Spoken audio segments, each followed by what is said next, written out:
Hello friends, स्वागत है आपका अपने यूट्यूब चैनल कृतिका की पाठशाला में। दोस्तों, आज हम लोग अधिगम अक्षमता लर्निंग डिसेबिलिटीज को देखेंगे, क्योंकि अधिगम अक्षमता या विकार से आपका सीटेट हो या कोई भी टेट हो, सीटेट या कोई भी टेट हो, उसमें एक या दो क्वेश्चन आपका हमेशा पूछा जाता है। तो हम लोग देखेंगे आज लर्निंग डिसेबिलिटी को। तो चलिए वीडियो स्टार्ट करते हैं। दोस्तों, आप लोग को 3 प्रश्नों के उत्तर आने चाहिए। 3 प्रश्न कौन से हैं?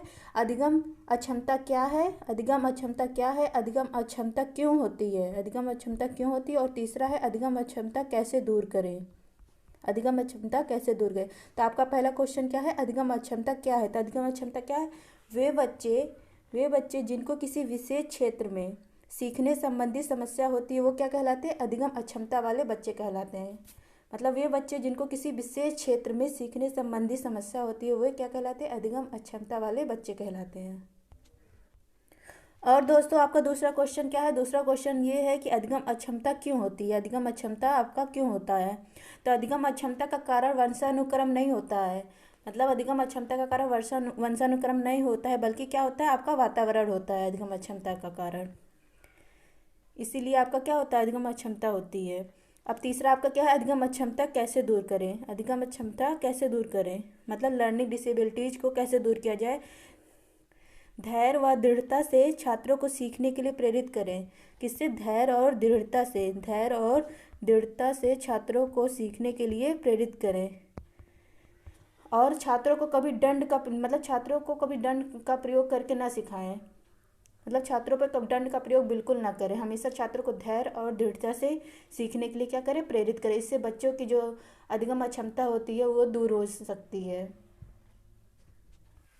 दोस्तों, अब हम लोग क्या देखते हैं? अधिगम अक्षमता के क्या देखते हैं? प्रकार को देखते हैं। अधिगम अक्षमता आपका किस किस प्रकार का होता है उसको देखते हैं। तो आपका पहला प्रकार कौन सा है? पहला है आपका डिसलेक्सिया। क्या है? डिसलेक्सिया। पहला आपका कौन सा प्रकार है? पहला प्रकार है आपका डिसलेक्सिया। यह किससे संबंधित या पठन संबंधित अधिगम अक्षमता है। मतलब ये पठन संबंधित अधिगम अक्षमता, मतलब इस पठन संबंधित अधिगम अक्षमता में से होता है कि पढ़ने से संबंधित सभी विकार इसके अंतर्गत आते हैं। पढ़ने से संबंधित सभी विकार किसके अंतर्गत आते हैं? डिसलेक्सिया में आते हैं। इसके अंतर्गत जैसे शब्दों को, विचारों को समझने में क्या होती है? कठिनाई होती है। पढ़ने की गति और शब्दों को पहचानने में कठिनाई होती है। इसी तरह की बहुत से दिक्कतें आती है पढ़ने संबंधित। और आपका इसमें जैसे कि पठन, जो डिसलेक्सिया है पठन संबंधित अधिगम अक्षमता, इसमें जैसे बच्चा जो होता है वो क्या सा को क्या पढ़ता है? सा अगर है तो इसको पढ़ता है वाज। क्या पढ़ता है? वाज। डिसलेक्सिया में पठन संबंधी जो अधिगम अक्षमता है, इसमें बच्चा जो सा को क्या पढ़ता है? वाज पढ़ता है। अब दूसरा हम लोग का क्या है? दूसरा हम लोग का क्या है? डिसग्राफिया। क्या है? डिसग्राफिया। दूसरा क्या है? डिसग्राफिया। यह किससे संबंधित है? यह लेखन संबंधित अधिगम अक्षमता है। मतलब यह लिखने से संबंधित अधिगम अक्षमता है। मतलब लेखन से संबंधित सभी अक्षमता इसके अंतर्गत आती है। लेखन से संबंधित जितने भी अक्षमता है वो किसके अंतर्गत आती है? डिसग्राफिया के। जैसे शब्दों और विचारों को कागज में लिखने में कठिनाई होती है। जैसे आपका ये जो क्या था, सा था ना, इस सा रहता है और लिखता क्या है बच्चा? लिखता है वाज। उसमें पढ़ता था वाज, गलत पढ़ता था। इसमें लिखता क्या है? लिखता गलत है। तो ये आपका कौन सा है? डिसग्राफिया आपका लेखन संबंधित अधिगम अक्षमता है। फिर दूसरा आपका क्या है? दूसरा आपका है डिसकैलकुलिया।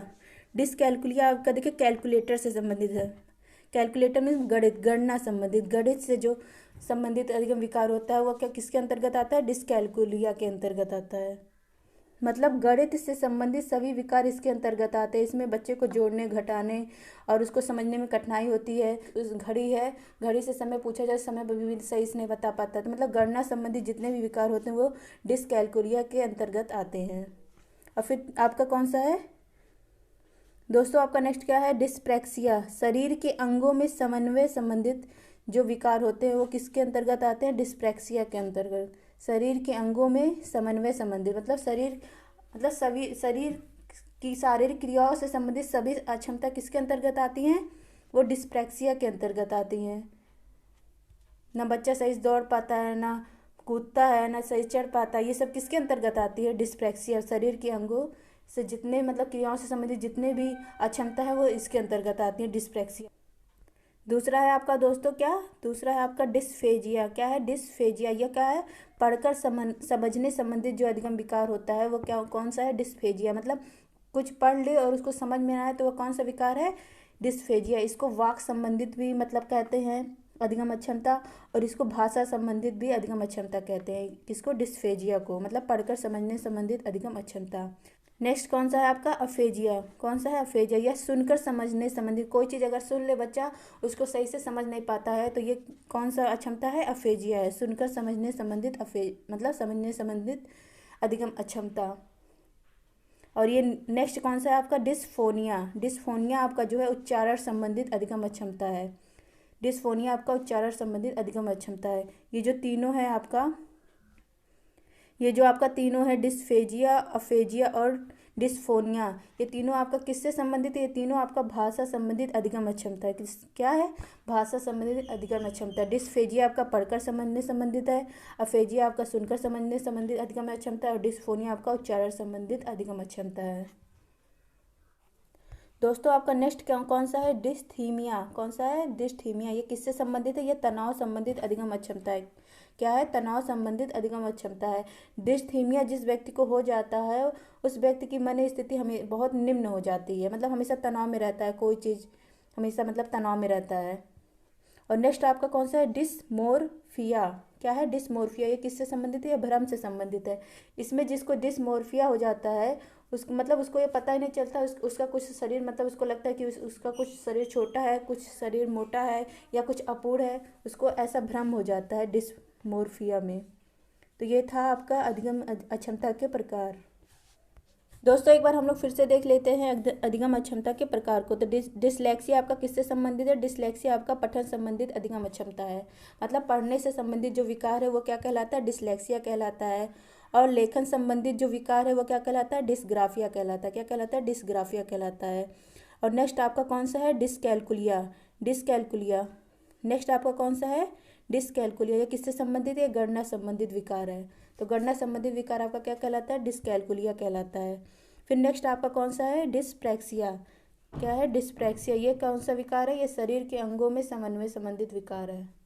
शरीर के अंगों में समन्वय संबंधित विकार क्या कहलाता है, डिस्प्रैक्सिया। फिर आपका डिस्फेजिया है, ये किससे संबंधित है, या पढ़कर समझने संबंधित, मतलब कोई चीज़ बच्चा पढ़ लेता है उसको समझ में नहीं आता है तो उससे क्या कहते हैं, डिस्फेजिया कहते हैं। अफेजिया किसे कहते हैं, सुनकर समझने संबंधित, कुछ चीज़ कोई बच्चा कुछ सुन ले और उसको समझ ना आए तो उसको क्या कहते हैं, अफेजिया। फिर आपका नेक्स्ट कौन सा है, नेक्स्ट आपका है डिस्फोनिया। क्या है, डिस्फोनिया। यह किससे संबंधित है, यह उच्चारण संबंधित अधिगम अक्षमता है। मतलब यह उच्चारण संबंधित अधिगम अक्षमता क्या कहलाती है, आपका डिस्फोनिया कहलाती है। और यह जो आपका तीनों है, डिस्फेजिया, अफेजिया, डिस्फोनिया, ये तीनों आपका किससे संबंधित है, भाषा संबंधित अधिगम अक्षमता है। नेक्स्ट हम लोग देखते हैं, नेक्स्ट आपका कौन सा है, डिस्थीमिया। क्या है, डिस्थीमिया। या तनाव संबंधित अधिगम अक्षमता है। अगर आप लोग से पूछे तनाव संबंधित अधिगम अक्षमता कौन सा है तो वो आपका डिस्थीमिया है। और भ्रम संबंधित अधिगम अक्षमता आपका कौन कौन सा है, डिस्मोर्फिया है। क्या है, डिस्मोर्फिया।